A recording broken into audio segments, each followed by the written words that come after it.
एक लड़की ने अपने पिता से कहा, पापा मुझे नया मोबाइल चाहिए। पिता ने कहा, बेटा कुछ दिन रुक जा, फिर तुझे नया मोबाइल दिला दूंगा। बेटी ने कहा, आपके पास तो मेरे लिए कभी पैसे नहीं होते हैं। मेरे सब दोस्त अच्छे से रहते हैं, किसी के पास कोई कमी नहीं है, केवल मेरे पास ही हर चीज़ों की कमी हो जाती है। पापा बच्चे पैदा करना बहुत आसान है, लेकिन उन्हें पालना बेहद मुश्किल। जब आप मेरी ज़रूरतें पूरा नहीं कर सकते हो तो क्या मतलब बनता है इस घर में रुकने का। मैं घर छोड़कर जा रहा हूँ।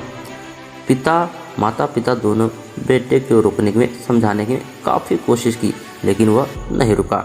गुस्से में उसने अपने बैग पैक किया और घर से निकल पड़ा। लेकिन घर से निकलते वक्त गलती से उसने पापा की एक डायरी भी बैग में डाल ली। पिता की आदत थी कि वो हमेशा डायरी में लिखा करते और उनकी डायरी छूने की परमिशन घर में किसी को भी नहीं थी।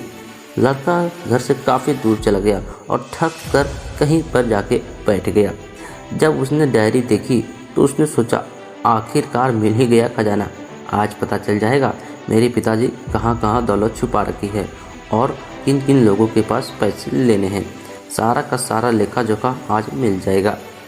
बेटे को लगा कि इस डायरी में पिता के सारे लेन देन का हिसाब होगा।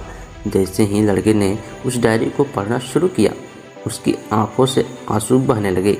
डायरी के शुरुआती पन्नों में बेटे के जो बाइक दिलाई थी उसकी हिसाब लिखी हुई थी, जो आज भी EMI पर पिता चुका रहे थे। दूसरे पन्नों में उसके कॉलेज की फीस और एडमिशन कर्ज लिया हुआ था, जिनकी इन लोगों को उतने पैसे देने हैं वो कर्ज में लिखाया हुआ था। और सबसे आखिरी पन्ने में लिखा था कि अब बेटे को मोबाइल दिलाना है, इसके लिए मुझे कौन कौन कर्ज दे सकता है, उन सभी का भी नाम लिखा हुआ था। बेटे ने जैसे ही पढ़ा वो पागलों की तरह रोने लगा और दौड़ते दौड़ते और रोते रोते अपने घर चला गया।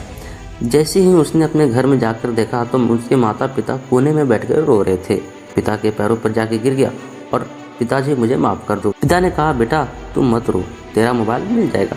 बेटे ने कहा, पिताजी मुझे आपसे कुछ नहीं चाहिए। दोस्तों, आपका कर्ज बनता है और आपका फ़र्ज़ भी बनता है अपने माँ बाप को आप अच्छी से रखना और उन्हें सारा सुख देना, ताकि वो भी अपने जीवन का बचा हुआ समय अच्छे से गुजार सके। यदि आप नींद में सोए हो तो अब जाग जाइए, अपना करियर बना लीजिए, क्योंकि अगर आप माँ बाप के रहते हुए कुछ नहीं कर पाएँ तो बाद में सोने का महल में भी आपको नींद नहीं आएगी। अपने जीवन में कुछ बेहतर कर लीजिए ताकि माता पिता को उम्र के बाद भी काम करना ना पड़े।